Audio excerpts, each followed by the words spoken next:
রিমি সবসময় ভাবতো ভালোবাসা নাকি খুব বড় কিছু, সিনেমার মতো নাটকীয় ঝড় বৃষ্টি ভরা। কিন্তু তার জীবনে ভালোবাসা এসেছিল একদম চুপচাপ, ঠিক যেন বিকেলের হালকা রোদ জানালার সামনে এসে বসে। অর্পণ ছিল কোচিং সেন্টারের চুপচাপ ছেলেটা, কারো সাথে খুব একটা কথা বলতো না সে।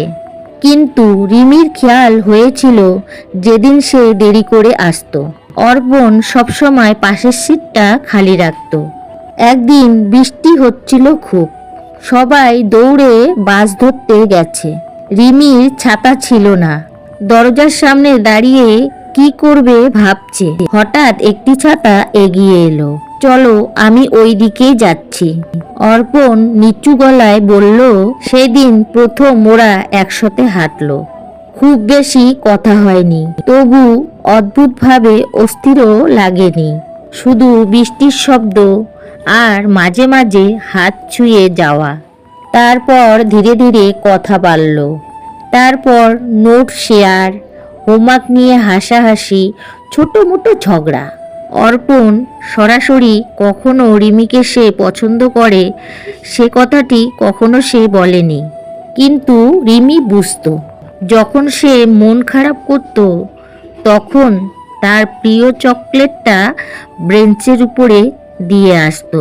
যখন পরীক্ষার নাম্বার কম পেত অর্পণ বলতো, তুমি একদিন পারবে, তুমি নিজের চেয়েও বেশি শক্ত। হঠাৎ একদিন অর্পণ কোচিং সেন্টারে এলো না, সঙ্গে ফোন বন্ধ, মেসেজেরও রিপ্লাই নেই। সে বুঝতে পারল অর্পণ কবে তার জীবনের কতটা জায়গা নিয়ে ফেলেছে সে নিজেই জানতো না। 5 দিন পর স্যার ক্লাসে জানালেন তার বাবার ট্রান্সফার হয়েছে, ওরা অন্য শহরে চলে গেছে। রিমির কানে যেন শব্দ ঢুকছিল না, সে শুধু ভাবছিল একবারও কিছু না বলে সে চলে গেল। সেদিন বাসায় ফিরে গিয়ে ব্যাগ খুলতে গিয়ে সে একটা ভাঁজ করা কাগজ পেল, অর্পণের হাতের লেখা। রিমি, সামনে দাঁড়িয়ে বলতে পারিনি, তাই চিঠি লিখছি। হয়তো আমি খুব সাহসী না, কিন্তু তুমি আমার জীবনের সবথেকে সুন্দর অংশ। তুমি যখন হাসো আমার সব দুশ্চিন্তা ছোট হয়ে যায়।